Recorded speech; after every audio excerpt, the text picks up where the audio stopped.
Now we're joined by somebody who truly knows this area like no one else, Douglas Holtz-Eakin. He is the president of the American Action Forum, and he was the director of the CBO, the Congressional Budget Office, which I just learned today, Doug, was sort of created along with the reconciliation process back in, I think, 74. 1974 Budget Act, yes. So take us through this process. Why is this budget resolution so critical? So a budget resolution is something agreed upon by the House and Senate that's a spending plan, a tax plan, and a borrowing plan. So how much you're going to spend, how much you're going to tax, how much you're going to borrow. When they invented the CBO and the budget resolution, they put in special fast-track procedures to allow you to get it done. The idea was, hey, there's going to be situations where we need to raise taxes. That's not very popular. So let's have a way to get through the Senate without a 60-vote threshold. Instead, simple majorities, finite amount of debate, get tough stuff done. That's reconciliation. It was invented for budgetary purposes, but as you've noticed, it's morphed into something used by both parties to get high-priority legislation through without opposition from the others. Well, it's morphed, but also, as I looked at the history of it, in the early days, it wasn't used very much at all. It seems to be picking up pace now. It's being used more and more often as we go on.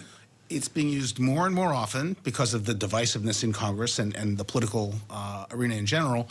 And it's also being used more broadly. It used to really be for budget things.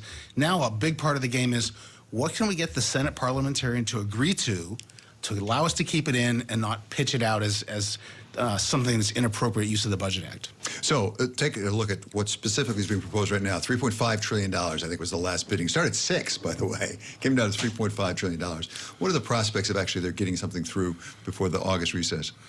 They'll probably get a vote before the August recess in the Senate, and they can't lose anybody, so they have to make sure that everyone's agreed before they take that vote. And then they'll have the vice president break the tie, and it'll go off to the House. But it'll still have to be done by the House in identical form after the recess, and that will give them the reconciliation instructions. Then they actually have to write a bill. Remember, a resolution doesn't have any policy. It doesn't say how you get to $3.5 trillion. You're going to have a lot of spending and a lot of taxes, and you net at 3.5.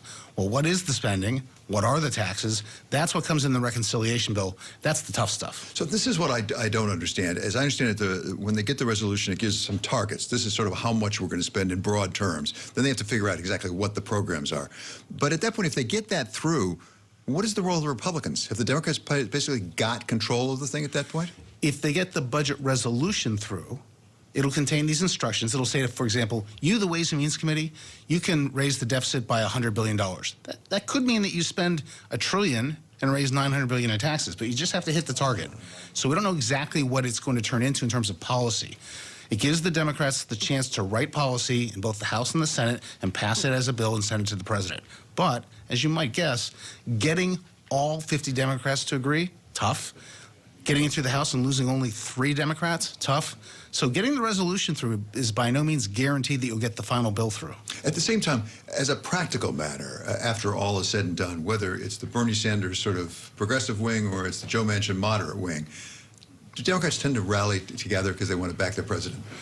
I think any party would rally and back their president. It's inconceivable, to me at least, that you could have a newly elected president not get something out of their campaign platform passed into law. We usually give the president one, right? You know, you get something in the first 100 days. That didn't really happen. So now we're still waiting for that moment. I can't believe the Democrats wouldn't rally together and have it happen. So you would be scoring this if you were back at CBO, yeah, right? What the consequences for the economy would be? And we don't know what's in this exactly, but roughly $3.5 trillion on top of the trillions we've already invested. What would that do to the economy? Better, worse, not much different? So the real gamble here is that we're going to have a massively increased social safety net. That's the heart of the Build Back Better plan, and a lot more taxes. I think on balance, those come out negative over the long term, modestly negative. But the real question is, can they get people to work more? So if we give you paid leave and child care subsidies, can we get people to participate in the labor force and work, particularly women? If so, then you've increased the supply side, and the outcome's even better. That's the game. For it or against it when it comes to paid leave? Do you think that helps bring people back in the workforce? Paid leave has not. In California, it has not in New Jersey, and so it doesn't look like that's a guaranteed way to do it. Fascinating. Thank you so much. It's really great to have you in our studio. Douglas Holtz-Eakin of the American Action Forum. Coming up, we're going to wrap up our time here in Washington with our Deputy Managing Editor